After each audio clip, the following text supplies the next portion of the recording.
Bagaimana menjadi ahli dalam bisnis atau apapun itu dengan tepat? Banyak yang bertanya, kenapa ada orang yang bisa menguasai bidang tertentu dan ada sebagian orang yang tidak bisa, meskipun jam kerjanya sama atau jumlah pengalaman kerjanya sama. Nah, keahlian itu bisa dikembangkan karena bukan dari bakat.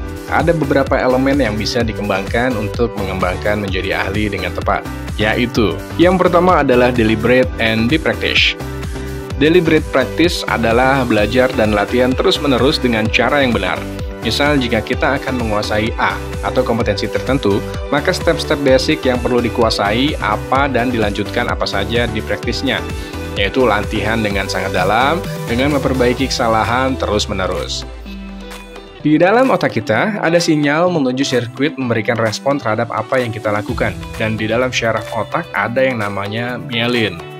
Ini yang sangat krusial dalam keahlian. Myelin ini bisa menentukan seberapa cepat dan tepat sinyal bergerak dalam sebuah sirkuit. Misalnya dianalogikan seperti jalanan yang luas. Kita lebih cepat membawa mobil. Lapisan myelin yang tebal mampu mengontrol pergerakan yang akurat, yang membuat kita ahli nantinya. Jika berlatih sesuatu, maka syaraf akan bergerak melalui sirkuit di otak. Bahkan, melakukan tindakan sederhana saja, ternyata ada ribuan syaraf yang bekerja.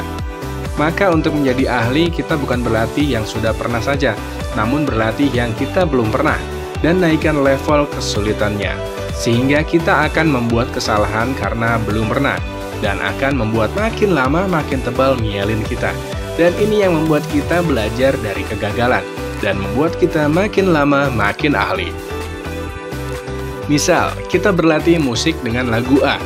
Jika kita memainkan lagu A terus-menerus tidak membuat kita ahli, namun kita perlu berlatih dengan lagu lain dan membuat kesalahan dan memperbaikinya sehingga kita belajar dari kesalahan tersebut, sehingga lapisan myelin makin lama makin menebal.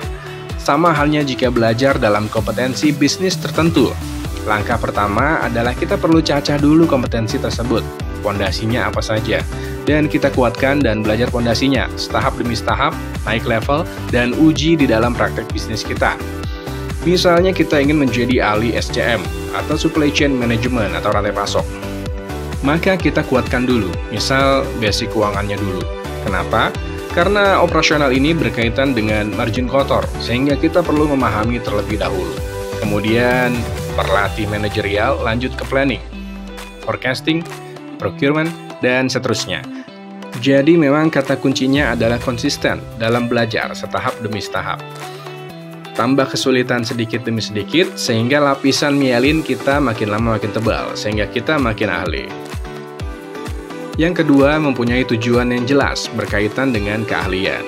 Di dalam proses belajar, tentunya kita perlu tahu tujuan yang jelas seperti apa, sehingga di dalam perjalanan kita belajar, kita mempunyai motivasi dari internal, karena tujuan kita jelas. Yang ketiga, mempunyai mentor. Guru dan motivasi eksternal ini sangat penting, karena guru atau mentor sangat tahu mana yang tepat, mana yang kurang tepat. Guru atau mentor harus bisa dulu terkait apa yang perlu kita kuasai. Belajar dari ahlinya membuat kita belajar dengan cepat, karena ada yang menuntun kita di jalan yang sesuai. Dan guru atau mentor perlu menjadi motivasi eksternal, karena akan membuat makin lama kita makin bersemangat dalam menjadi ahli. Keterampilan adalah sesuatu yang dilakukan terus-menerus, dan perbaikan terus-menerus dalam waktu yang lama.